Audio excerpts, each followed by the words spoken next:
Depuis sa prise de fonction à la tête du ministère de la fonction publique et du renforcement des capacités, Madame Laurence Dong a engagé plusieurs actions destinées à moderniser l'administration publique, améliorer la gestion des carrières et renforcer l'efficacité du service public.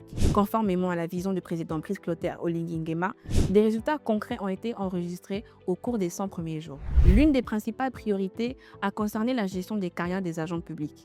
Ainsi, 1397 titularisations ont été réalisées dans plusieurs administrations, tandis que 3309 avancements automatiques et 83 reclassements ont été traités. Au total, près de 4800 actes de gestion ont été codifiés et transmis pour prise en compte à la solde. Afin d'accélérer les régularisations administratives, 3 guichets uniques exceptionnels ont été organisés en avril 2026. Cette opération a permis de traiter 1397 actes administratifs et de régulariser la situation de plus de 31 000 agents publics civils de l'État. Dans le domaine du recrutement, 2209 dossiers ont été examinés et 713 agents ont bénéficié d'une mise en solde effective, notamment dans les secteurs prioritaires de l'éducation, de la santé et de l'enseignement supérieur. Le renforcement des capacités a également constitué un axe majeur de l'action ministérielle.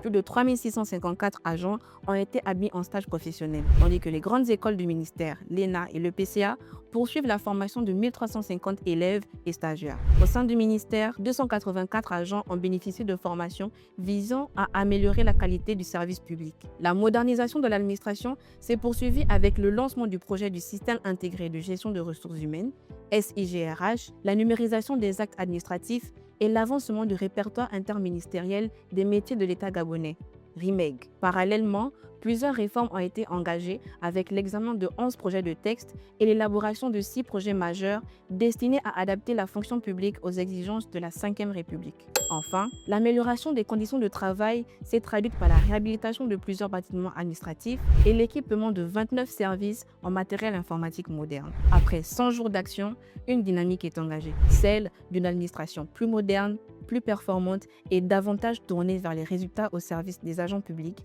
et des citoyens.